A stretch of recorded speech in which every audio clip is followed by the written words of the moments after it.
Bonsoir, mes amis. Welcome back to Monaco. Today we're going to be doing something a little bit different. During one of the updates, I believe it was the Halloween update, the developers actually put out another mini-campaign that sort of gives you the origin stories on the different characters. So we'll be taking a look at some of those.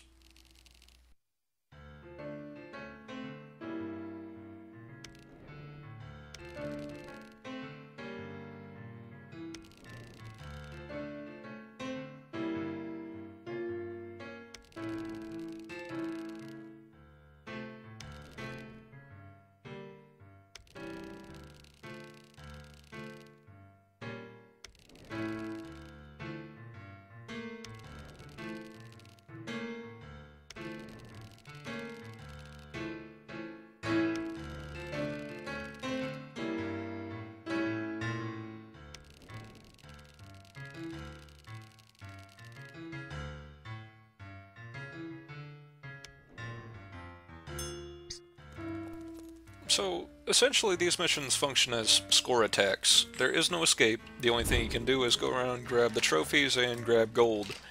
You'll notice at the top there's a complete, which means if I grab 40 pieces of gold, this mission is considered complete. And beyond that, once I get that, we'll see. Each trophy counts as 10 pieces of gold, and so that's a pretty good way to get your score up pretty fast.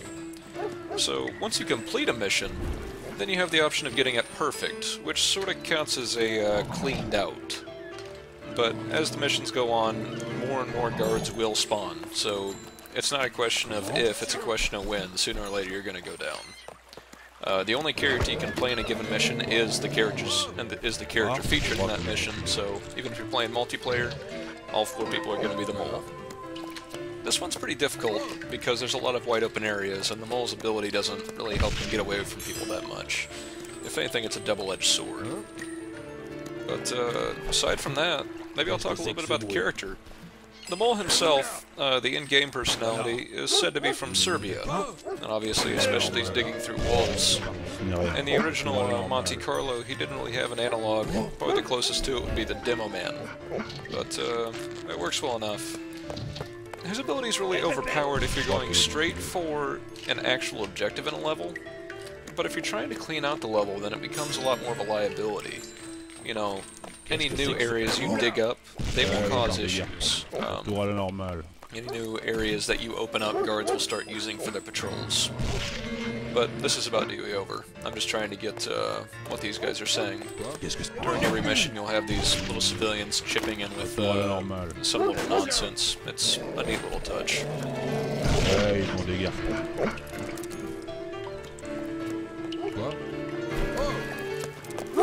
This isn't about to go on much longer. I'm out of smoke bombs. Gold will continually spawn in, so most of the challenge is just finding your way out alive, which you can't do. So, but next up, let's take a look at the next story.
So, the Lookout's mission is also a little bit difficult. It obviously revolves around avoiding guards. The main problem is that the guards you're going to run into here are RPG guards. And they do a lot of damage and they blow up the terrain, so The best thing to do with the RPG guards is to avoid them, or as soon as possible find a wall to get around. But even then, you might catch some backblast. The Lookout actually has a pretty interesting character development. Her original character was actually sort of a speedster, you know. She was more based around being able to be more athletic, being able to actually parkour over stuff like benches and tables and other things you might find in the level. The main reason they took that out was because, well, you know, if she died on top of it, then nobody would be able to pick her up. Aside from that, she very briefly had a special ability that let her move a lot faster than other characters. As it is, she moves a little bit faster than the other characters, but not by much. Still, as for her character background, she says this is happening in Haiti, but from everything I can gather, she's actually Brazilian, and she's from Rio de Janeiro. And I finally get over my aversion to firearms. I don't really use them much because overall it's just a lot better to avoid the guards. But at a certain point, there's a lot of guards to kill. And with how many of them there are constantly popping up, you're never going to make it out of this alive. So it's best off just do what you can. Whereas normally I might grab a smoke bomb, and in fact it is my preferred item for a majority of these missions. And this time it works out pretty well. The main reason I think I avoid the smoke bomb here is because, one, I don't know if there is one, but two, you can avoid the guards to an extent, but it's better off just to keep moving, because the gold isn't going to spawn all in the same area. The biggest thing you're going to find is that in these safes is tin coins, and the safes are scattered everywhere. So the best thing you can do is just keep moving.